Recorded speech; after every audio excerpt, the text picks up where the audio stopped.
12월 9일 목요일 삶의 기적을 일으키는 30분 예배를 시작하도록 하겠습니다. 하나님께서 오늘 우리에게 주신 말씀은 사도행전 4장 33절의 말씀입니다.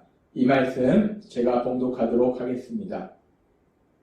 사도들이 큰 권능으로 주 예수의 부활을 증언하니 무리가 큰 은혜를 받아. 아멘. 오늘도 이 시간 하나님께서 우리에게 주신 말씀을 듣기 전에 잠시 기도하는 시간 갖도록 하겠습니다. 하나님 아버지 감사합니다. 오늘도 저희들 사랑하셔서 저희를 만나주시고 저희에게 말씀해 주시니 감사합니다. 하나님 아버지 오늘도 주시는 말씀을 통해서 저희가 진리를 알게 하시고 그 진리를 믿게 하셔서 진리 안에서 승리하는 저희가 될 수 있도록 은혜 베풀어 주옵소서. 예수님의 이름으로 감사하며 기도드리옵나이다. 아멘. 오늘 하나님께서 우리에게 주신 사도행전 4장 33절은 이렇게 말씀합니다. 사도들이 큰 권능으로 주 예수의 부활을 증언하니 무리가 큰 은혜를 받아 라고 말씀합니다. 사도들이 큰 권능으로, 사도들이 큰 능력으로, 성령님이 임하심으로 인해서 사도들이 큰 능력을 가지고 무엇을 했는가? 지금 사도들이 큰 권능으로, 능력으로 주 예수의 부활을 증언했다라고 말씀합니다.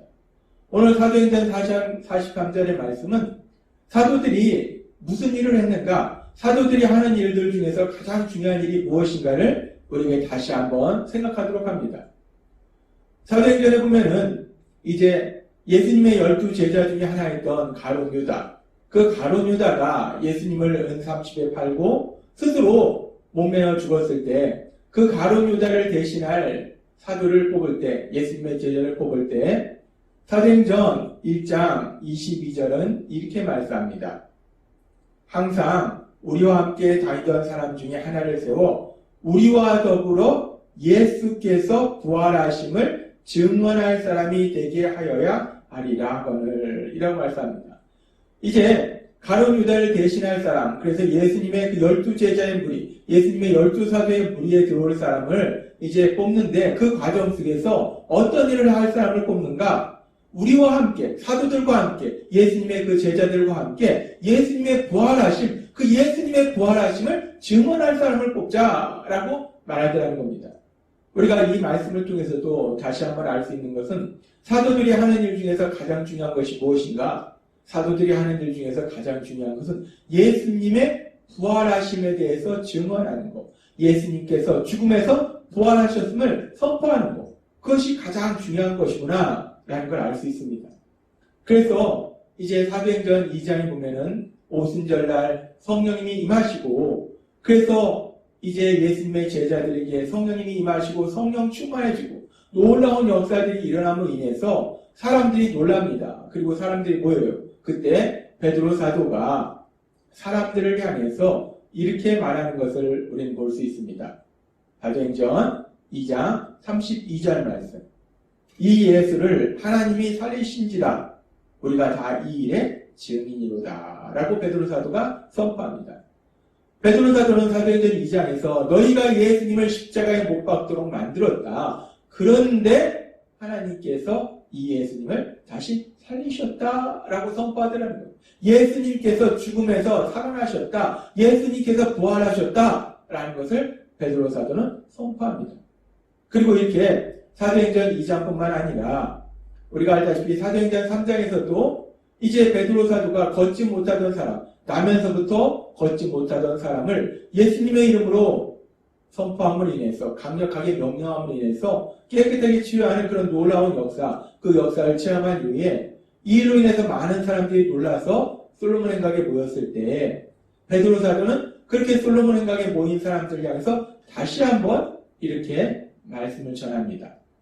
사도행전 3장 15절 말씀. 생명의 주를 죽였도다. 그러나 하나님이 죽은 자 가운데서 그를 살리셨으니 우리가 이 일의 증인이로다 라고 얘기합니다. 너희가 생명의 주, 우리 예수님을 너희가 죽였다. 그런데 하나님이 다시 살리셨다. 우리 예수님은 죽음에서 살아나셨다.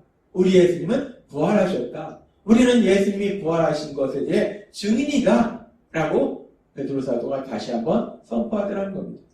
그렇게 베드로 사도는 계속해서 예수님의 부활하심, 그 예수님의 부활하심에 대해서 전한다는 거예요.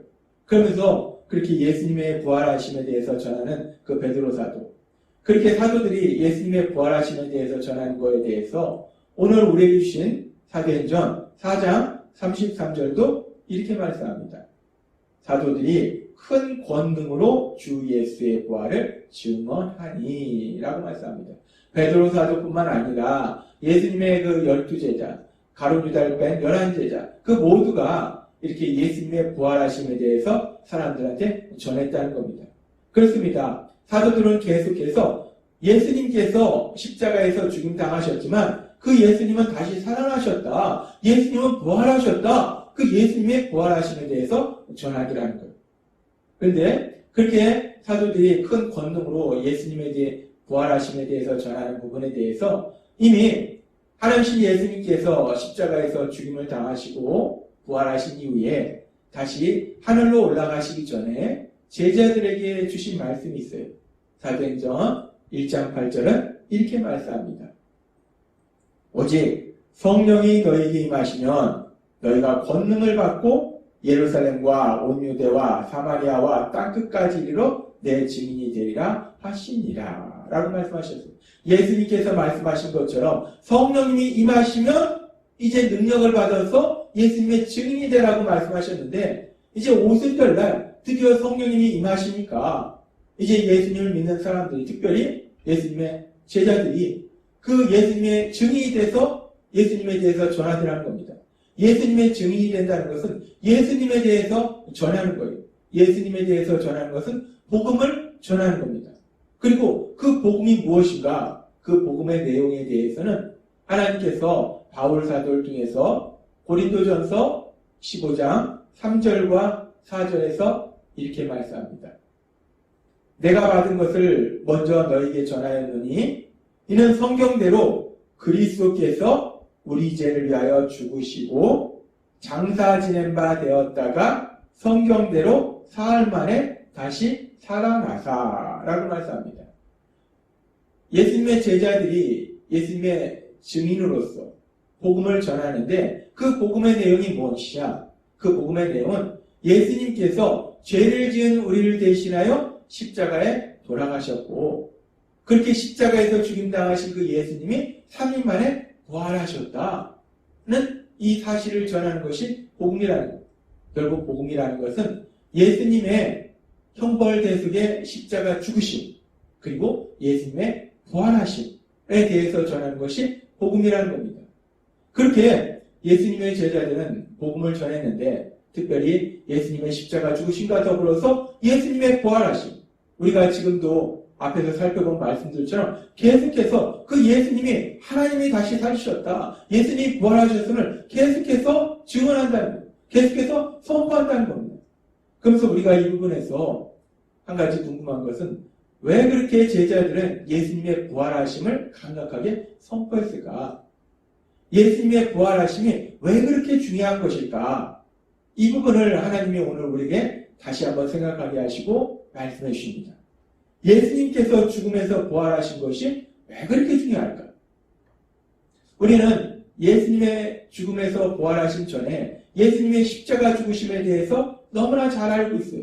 우리가 십자가를 바라볼 때마다 예수님께서 우리 죄를 대신해서 십자가에 돌아가셨음을 기억합니다. 그리고 그 예수님의 십자가의 죽으심이 무엇을 의미하는지 하나님께서는 베드로 사도를 통해서 베드로전서 2장 24절에서 이렇게 말씀하셨어요.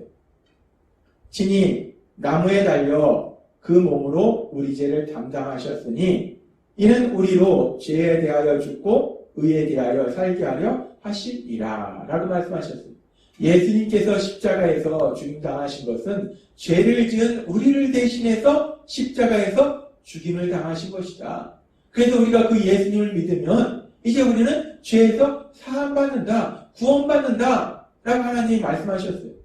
그렇게 예수님께서 십자가에서 죽임당하심을 통해서 우리를 대신해서 예수님께서 십자가에서 죽임당하시면서 우리가 받아야 될 형벌 대신 받으심으로 인해서 우리의 죄가 사함받았다라고 말씀하십니다. 그래서 우리가 예수님의 십자가 죽으심을 믿습니다. 근데 그렇게 예수님의 십자가 죽으심을 통해서 우리를 죄에서 구원하셨다라고 말씀하시는데, 근데 예수님의 부활하심은 또 왜 중요한 것일까? 왜 우리가 예수님의 부활하심에 대해서 알아야 되는 것이고 믿어야 되는 것일까? 예수님의 부활하심의 의미가 무엇일까?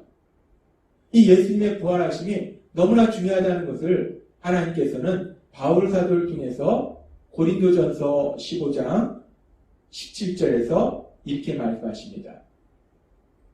그리스도께서 다시 살아나신 일이 없으면 너희 믿음도 헛되고 너희가 여전히 죄 가운데 있을 것이요 라고 말씀합니다. 예수님께서 죽음에서 부활하시지 않으셨다면 우리가 믿는 그 모든 믿음이 헛거라는 거예요. 그래서 우리는 여전히 죄 가운데 있다는 겁니다. 예수님이 죽음에서 부활하시지 않았다면 우리가 죄에서 사함받을 수가 없다는 거예요. 근데 우리가 이미 베드로전서 2장 24절의 말씀처럼 우리가 예수님의 십자가 죽으심을 통해서 죄사함을 받는다라고 말씀하셨는데, 근데 왜 또 예수님의 부활하심이 없으면 우리가 죄사함을 받지 못한다라고 말씀하시는 것인가? 예수님의 부활하심과 우리의 죄사함과는 도대체 어떤 관계가 있는 것인가? 하나님께서 우리의 죄를 사하시기 위해서 구약시대부터 특별히 이스라엘 백성에게 주신 죄사함의 원리가 있어요. 하나님께서 아담과 하와를 만드셨는데 그 아담과 하와가 범죄함으로 인해서 모든 사람이 죄를 지은 성향을 가지고 태어나고, 그래서 모든 사람이 죄를 짓는다는 겁니다. 근데 하나님은 우리를 사랑하셔서 그 죄로 인해서 고통의 삶을 사는 것을 기뻐하시지 않기 때문에 죄사함을 받을 수 있는 방법을 주셨다는 거예요. 그 죄사함의 방법, 그 죄사함의 원리에 대해서 구약 성경에 보면 구약의 속죄 제사를 통해서 죄사함의 원리를 우리에게 말씀해 주세요. 하나님께서 우리에게 주신 죄사함의 원리는 형벌대속의 원리입니다. 형벌대속의 원리가 무엇인가? 형벌대속의 원리라는 것은 죄를 지은 우리를 대신해서 흠없는 속죄 제물이 우리를 대신해서 죽음을 인해서 우리가 그것을 형벌대속의 죽음이라고 해요. 우리를 대신해서 우리가 받아야 될 죄의 형벌을 가지고 죽음을 통해서 우리의 죄를 사함받도록 해주시는 것, 그것이 바로 형벌대속의 원리입니다. 하나님께서 우리에게 주신 죄사함의 원리는 바로 그렇게 형벌대속의 원리라는 거예요. 그런데 우리 예수님께서 십자가에서 죽으심으로 우리가 받아야 될 죄의 형벌을 대신 받으신 형벌대속의 죽으심이 되어야 우리가 죄사함을 받을 수 있는데, 그렇게 우리 예수님의 십자가 죽으심이 형벌대속의 죽으심이 되기 위해서는 우리 예수님이 흠없는 속죄의 제물이 되셔야 된다는 거예요. 흠없는 속죄의 제물이 된다는 것은 다른 말로 죄가 없는 속죄의 제물이 되어야 된다는 겁니다. 왜냐하면 죄가 있으면 죽음이 자기 죄로 인한 죽음이기 때문에 죄가 없는 속죄의 제물이 되어야 돼요. 근데 우리 예수님께서 죽음에서 부활하셨다는 것은 우리 예수님께서 죄가 없으시다는 것을 증명합니다. 왜 그러냐면 죄가 있으시다면 죽음에서 부활할 수가 없다는 거예요. 죄의 싹은 사망이기 때문에 죄가 있다면 죽음에서 부활할 수가 없어요. 예수님께서 죽음에서 부활하시다는 것은 예수님은 죄가 없으신 분임을 증명한다는 거예요. 예수님은 죄가 없으신 분이시기 때문에 따라서 예수님이 흠없는 속죄 제물이 되실 수 있다는 거예요. 그렇게 예수님이 흠없는 속죄 제물이 되시기 때문에 그래서 예수님이 형벌대속의 십자가의 죽으심이 형벌대속의 죽으심이 될 수 있다는 겁니다. 예수님의 부활하심은 그렇게 예수님의 십자가 죽으심이 형벌대속의 죽으심임을 우리에게 다시 한번 증명해 준다는 것입니다. 그리고 그렇게 예수님의 십자가 죽으심이 이제 형벌대속의 죽으심이 되기는 하는데, 근데 문제는 구약의 소나 양의 속죄의 제물로 인한 그 죽음도 형벌대속의 죽음이 되었다는 거예요. 근데 구약시대에 소나 양으로 드려지는 속죄의 제사는 온전한 속죄가 이루어지지 않는다는 거예요. 일시적인 속죄만 이루어진다는 겁니다. 근데 예수님의 십자가 죽으심은, 그 형벌 대속의 죽으심은 영원한 속죄가 된다는 거예요. 그렇게 예수님의 십자가 죽으심이 영원한 속죄가 되기 위해서는 예수님께서 우리 인간이 아니라 하나님이셔야 그 영원한 속죄가 된다는 겁니다. 근데 예수님께서 죽음에서 부활하셨다는 것은 결국 예수님이 하나님이심을 증명한다는 겁니다. 그래서 예수님의 부활하심은 예수님의 십자가 죽으심이 형벌 대속의 죽으심을 증명하고, 그리고 예수님의 십자가 죽으심이 영원한 속죄의 죽으심임을 증명하기 때문에 그 예수님의 부활하심을 통해서 결국은 예수님의 십자가 죽으심이 온전히 우리를 영원히 죄를 사하는 형벌 대속의 죽으심이 증명되어서 우리가 죄 사함을 받을 수 있다는 겁니다. 그래서 하나님께서는 사도들을 통해서 계속해서 예수님의 부활하심에 대해서 선포하도록 말씀하신 거예요. 그리고 하나님은 바울 사도를 통해서 이렇게 말씀하십니다. 로마서 10장 9절 말씀. 내가 만일 내 입으로 예수를 주로 시인하며 또 하나님께서 그를 죽은 자 가운데서 살리신 것을 내 마음에 믿으면 구원을 받으리라 라고 말씀하십니다. 로마서 10장 9절에서도 우리가 단순히 예수님의 십자가 죽으심만 믿는 것이 아니라 십자가에 죽으신 예수님이 부활하셨음을 믿을 때 우리가 구원을 받는다라고 말씀하신다는 것. 그렇습니다. 오늘 말씀처럼 우리가 복음의 말씀을 통해서 우리 예수님께서 죄를 지은 우리를 대신하여 십자가에 죽임을 당하셨고, 그 예수님께서 부활하심을 믿음으로 인해서 우리가 죄사함 받고 구원받아서 하나님께서 우리에게 주신 하나님 나라, 그 하나님 나라의 삶을 사시는 여러분이 되시길 주님의 이름으로 축원합니다. 기도하겠습니다. 하나님 아버지 감사합니다. 오늘도 주신 말씀처럼 우리 예수님의 십자가 죽으심과 부활하심을 믿음으로 인해서 죄사함 받아서 하나님께서 우리에게 주신 하나님 나라의 삶을 살아가는 저희가 될 수 있도록 은혜 베풀어 주옵소서. 예수님의 이름으로 감사하며 기도드리옵나이다. 아멘. 이 시간도 하나님께서 우리에게 주신 말씀을 묵상하면서 조용히 기도한 시간 갖도록 하겠습니다.